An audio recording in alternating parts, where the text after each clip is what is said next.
Hello, this is Pastor Deborah again, and we're here with another wonderful episode of Agape Love.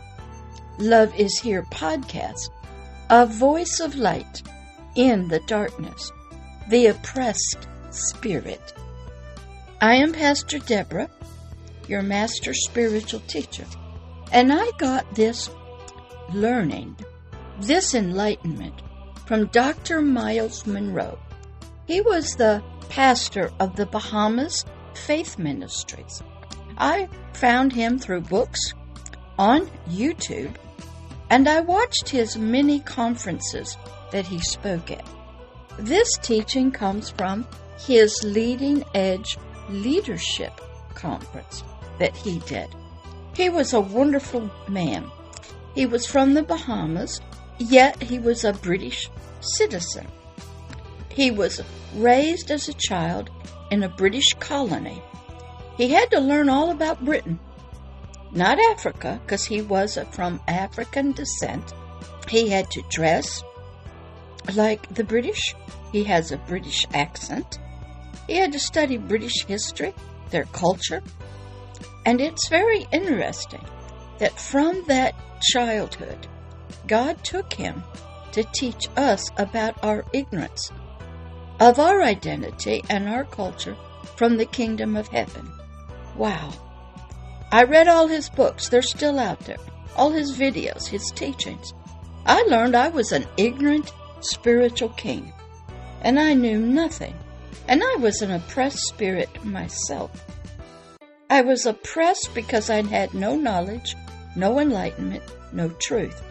But through Dr. Myles Munroe and his books and his teaching, I learned how to become unoppressed and become who God said I was to really be. So we're picking up in episode number 35 about how I was learning that I was a seed-bearing fruit. I was a life-giving spirit. I didn't know that in religion. My parents didn't teach me that. My friends didn't teach me this. Even reading the Authorized King James Bible, even as I do today. In my early years, I didn't get it. But thank you, Dr. Myles Munroe. Him and his wife, Ruth, are now in heaven. And I'm sure he's still teaching, because there's a lot of babies spiritually up there that need a lot of information. A lot of teaching about who we spiritually really were meant to be. So we're picking up in this episode number 35 that I had learned myself, and so will you, of the spiritual reality of becoming a true and free spiritual king of the kingdom of heaven. My mind of my spirit had to be transformed. The old me that was Jan in my soul had to die, and it did. And Deborah arose. Then Deborah had to be fed milk and bread, and eventually meat of the word. And that's where Dr. Myles Munroe came in.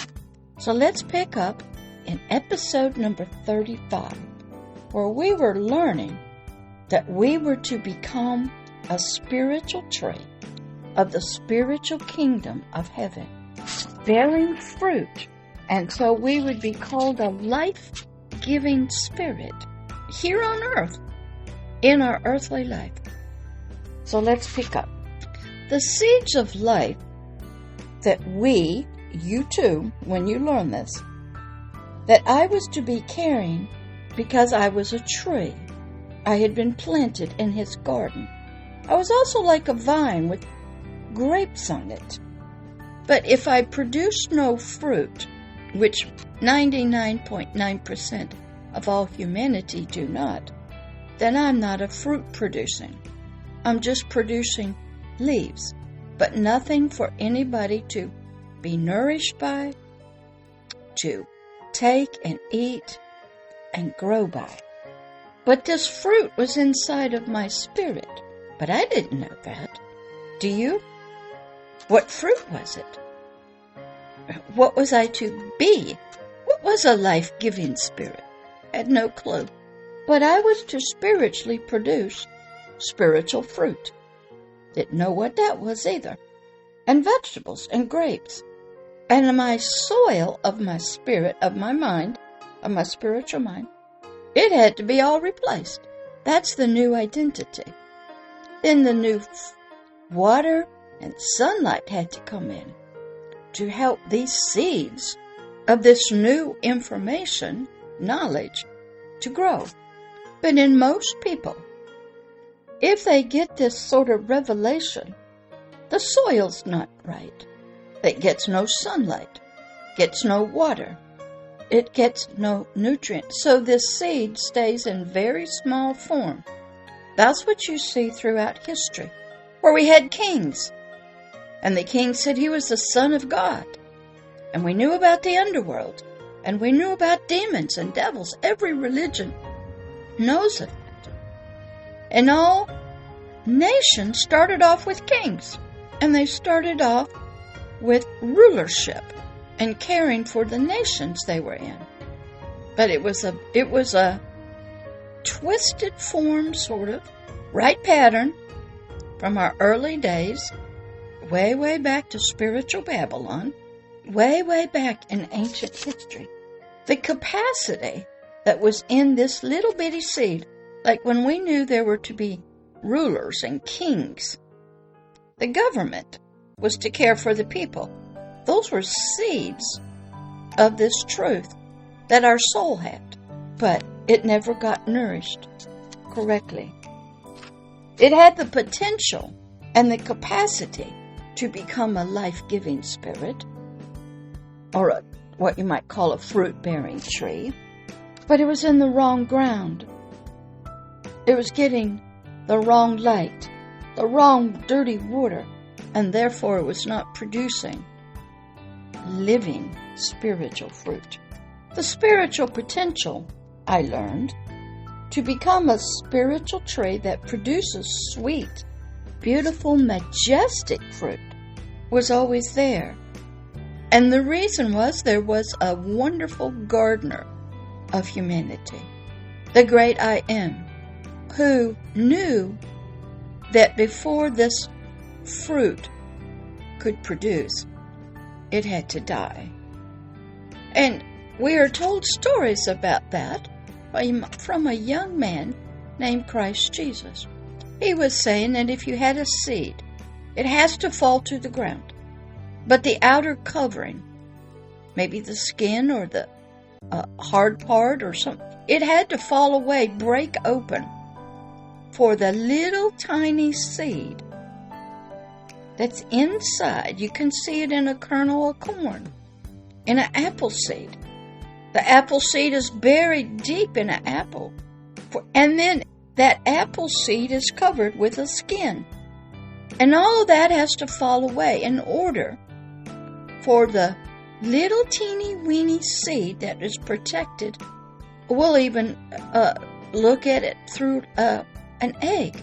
An egg's the hard shell on the outside.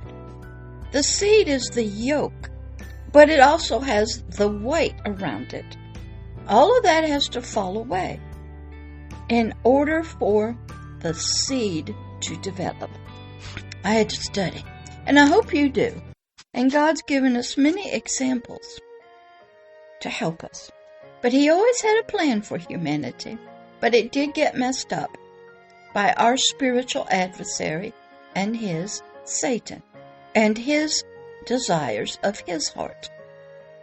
And he took us in our fallen nature, raised us up as his own kids, even helped produce his kids through humanity. Yeah, most of us are all Satan's kids, with his heart and mind, and his lust and desires, not the heart and mind of the King of the kingdom of heaven. But our spiritual potential was always there, because God was there. He was always working. He had a plan before even creation was birthed out of his womb. He had a plan. He knew what was going to happen. because he knows the future, and he could see into it even before it came out of him. He had a plan. He knew what would happen. But our spiritual potential was always going to be there. And the potential was for us to always produce spiritually sweet, beautiful, living, majestic fruit.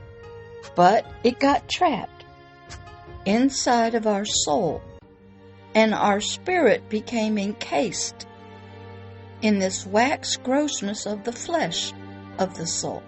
The lust of the eyes, the lust of the flesh, and the pride of life even ruled our spirit. Our spirit was no longer free. It was dead to God and all things of God. Still had the little seeds in it, but we were not living spirits. So the fruit could not become fully mature. It could not develop. And the fruit that it did bear was satanic, evil, wicked, lustful, greedy, deceitful, anti-everything of God and His kingdom. It was horrible. We see it now. Killing, murdering, abusing nature, animals, humans. That is what we have become. We still produce fruit. You could see it like this: generational curses, or what your parents teach you, and you carry that on when you become a parent. Very interesting. You have to study deep. So this spiritual fruit that was originally in us became buried. It became so polluted, corrupted, perverse, but it had some of the ancient patterns of the kingdom, and that we were to be a king. And that is how leadership sort of developed perversely. How kings came into as ruling a nation. And where that comes from is on Nimrod, the first king of spiritual Babylon on the earth. That's another teaching I have in spiritual Babylon, under the kingdom of darkness. So most of us never bear the fruit we were to bear. But first, before you can do that, you had to die to the old you. I did that, and you will have to do that. But we will stop right here and pick up in the next episode. Don't like to go too far. It's powerful stuff. I had to watch Myles Munroe's videos over and over, take notes, write them down word for word, get his books, read them, reread them, watch the videos, reread his books for years and years and years and years. And you will have to do the same thing if you want to become a new you. If you want to no longer be oppressed, then you have to learn. You have to eat so you can mature and grow. All right, I'll see you on the next episode of The Oppressed Spirit, the voice of light in the darkness to us about there's hope, there's healing, there's life, and you can become all you were supposed to be. All right, I'll see you on the next episode. Bye-bye.